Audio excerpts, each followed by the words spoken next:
Welcome to the first editing lesson. We're going to use DaVinci Resolve 18, the free version, throughout this whole class, apart from one of the last lessons in which I'm going to tell you just the differences between the free and the paid versions and which features of the paid are actually useful for YouTube creators. I use it and I highly recommend it, but to start with, I really think you should just use the free version, get used to it, and then upgrade to the paid version later on. Now, DaVinci Resolve works for Mac and Windows. All you need to do is go to the Blackmagic website. Just be sure to get the free version over this link over here, which is on the left, because if you get the one on the right, then it's going to ask you for the license, and if you don't have it yet, it won't work. Okay, let's take a look inside the software. I'll show you what the interface looks like, and I'm totally going to focus on the features and everything that are useful for YouTube creators. So I'm not going to do a rundown of all the features, everything you can do with the software, but focused on the things that really matter. Let's take a look. Okay, so I've installed it already, and I'm just going to come up here, and the icon is over here. Let's open it up. Okay, so basically the way the DaVinci works is that it's got this library of projects, and you can just create a new one over here. I'm just going to give it a name. So for example, Skillshare, let's say YouTube DaVinci. Okay, so now you're gonna notice that down here on the bottom we have several different pages, and we are not gonna use all of them, but mainly we're gonna focus on the edit page, which is this one over here, and I'm gonna tell you about the other ones later on. And here there are mainly three parts: the media pool over here on the left, where all your clips are gonna be, the timeline, and the inspector. Let's import some footage so that you can see exactly how it works. As you can see, I have some different folders in here, and there's one specific way of doing it to respect this folder structure so that you don't go crazy while editing. The thing is, you can just select everything that you want to import and drag it over master over here on the top left part. This way, all the folders are going to be maintained, and you can see everything inside there exactly as it is on Explorer or Finder, depending on which OS you're using. So as you can see, we got all our clips here on the left, and we have already a timeline set up here, but we don't know what are the default settings of DaVinci. So let's just go here to the settings in the bottom corner on the right, and let's take a look at how it's set up right now. So the timeline resolution is set to 4K, meaning 380/40 by 2160, which is okay. And the timeline frame rate here is set to 25 frames per second. And this depends on the kind of footage that you have. The ones that I'm providing are all at 25, so I suggest you do the same. But if you live outside of Europe, chances are you're going to have footage, if it's recorded by someone or from your camera, that are going to be at 24 or maybe 30 frames per second. So take a look just to be sure how your footage was recorded before setting it here. Now the rest, we don't really need to change anything right now. Let's just come to color management. And here I want to come to this and select DaVinci YRGB Color Managed. And down here you can set to automatic color management. Let's leave it like this for now. I'm not going to go into the details of how each one of these work, but this is going to guarantee that we have perfect colors later on. Just save it. And now if you just drag and drop the media from here into the timeline, this timeline is going to be set up exactly the way that we did the default settings in that panel. So I'm just going to grab this video here and drag and drop in the timeline, and we can expand it so that we can see everything clearly. And now that it's on the timeline, you can zoom in and out by using this handle over here, zooming in and out, or you can use the shortcut Shift-Z. Like this, it just adapts to the screen that you have. Right now, we don't need a media pool anymore. We're just going to deal with what's around here. So we could even hide it. So I can just click over here and hide it so that we have more space to work with in the timeline. Shift-Z, now it expands and we have the whole screen to work with. So as you can see, the video is in this upper part here, in this line called Video 1. And below is the audio associated with it, which is the Audio 1. And you can see the waveform, so you can see when I was talking and when I was just silent.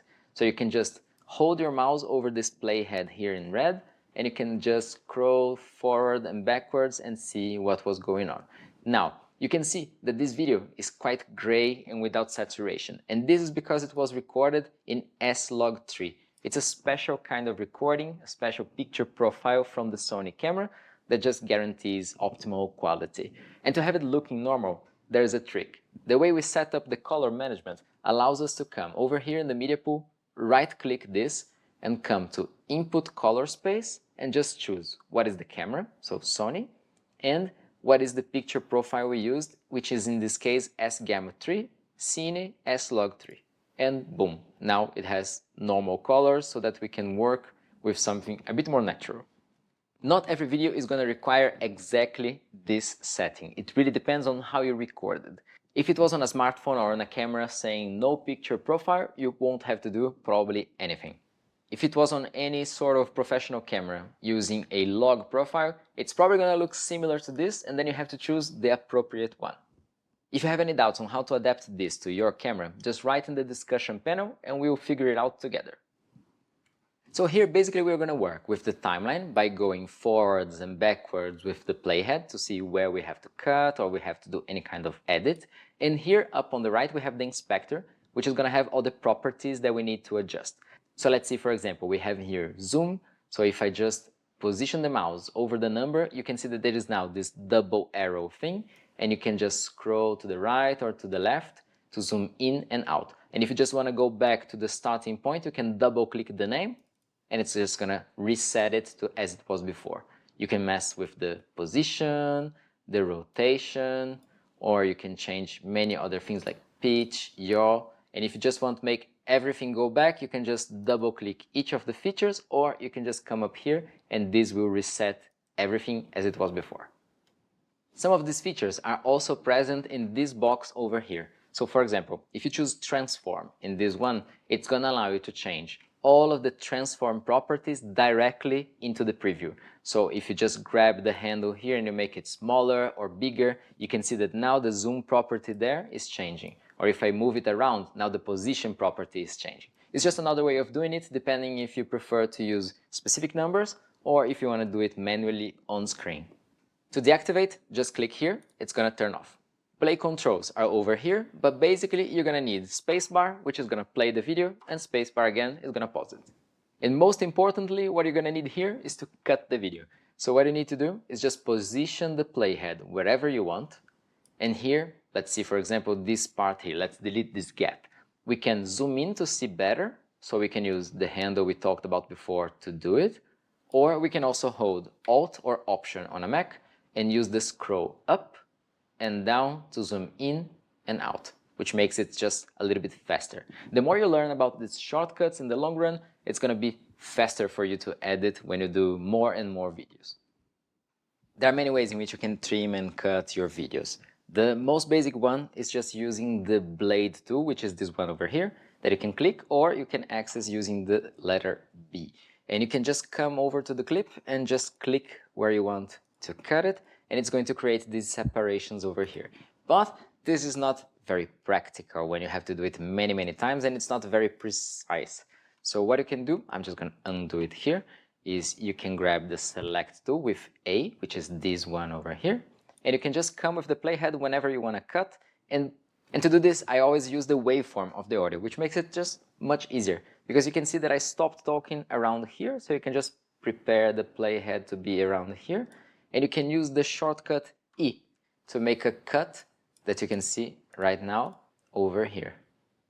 And then you can come to the end of the silence, which is exactly until here, and you can just cut everything that comes behind. The most traditional way would be to just create another cut, select this piece, and press delete, and it's going to delete everything. But this is just way too many clicks if you're doing it for a very long clip. So what you can do is you can just create one of the cuts with E, and then come up to the end of the silence and use the shortcut Q, which is going to cut everything that is behind the playhead. You could also do the opposite. So let's undo this and let's create a cut right before the end of the silence. Come up here and press W, which is going to cut everything that is in front of the playhead. So you can just do this for all the clips so that you can eliminate all the silence. And to save, you can just press Ctrl or Command S, or it's just going to save automatically for you. You don't need to worry that much. Now, if you've used any other kind of software before and you're very used with their shortcuts and you want to use it here also, you can come up to DaVinci Resolve keyboard customization, and it has already some presets over here related to other softwares like Adobe Premiere Pro, Final Cut Pro, Avid, all of these. But you can also create your own based on what DaVinci offers you.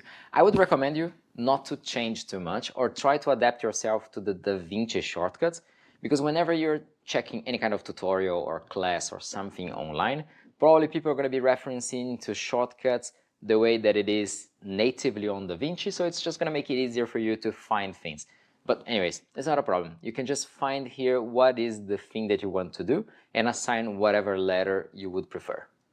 Now this is all the basic editing you're going to need. Here in the edit page, the only thing left that I want to show you is the effects panel. And this panel over here, let me close the media pool so that it's a little bit bigger. This panel of effects has video transitions, audio transitions, titles, generators, all kinds of things that you can just grab and bring it inside the timeline. So let's just do one, for example, here, like titles. So left lower third, if you just pass the mouse on top, it's going to give you a preview, and you can bring it over here on the timeline, and you're going to see that it's here now. So there are many types of effects here.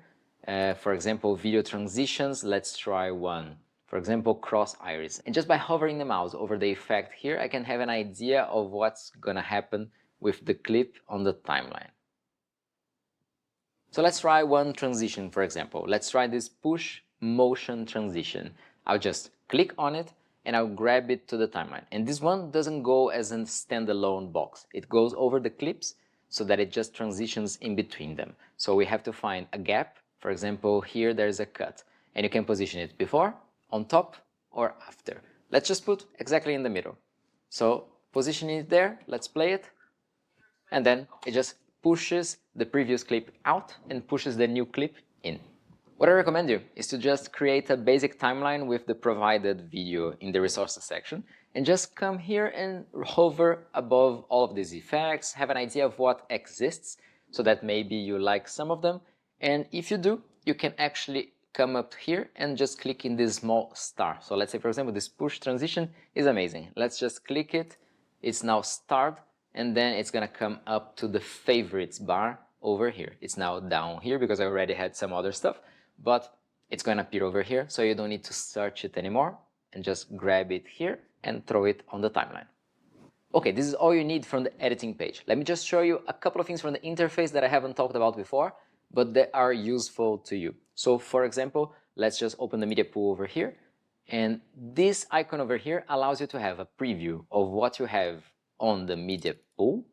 So you can just scroll here and find a piece of video that you want to insert, and here you have a preview of what's on the timeline. So you can just come here, press I for in point and O for out point, and now this part of the clip is selected. And if you put the mouse over, you're going to see these two boxes, video and audio. If you just want to grab one of these, you could grab from here, or if you grab from the middle of the screen, you're going to bring both of them to the timeline. And now you have the other piece of video on top of yours on the timeline. And just pay attention that whatever is on the top has the precedence of what's on the bottom. So if I'm here, I'm seeing what's in here because there's nothing above. When I have the playhead over here, I see what's above because this is covering what's here. If I hide this line, let's click here and disable video track, I'm going to be able to see what's below. Another interesting thing that you can activate from here is coming up to these three dots and going over to show full clip audio waveform. This is going to show also the audio from this clip. This means that if you just want to grab the part in which you're talking, for example, I could just do it here in, O for out, and now you have selected only the talking part. Okay, the other things we're going to talk about in the next lessons. See you there.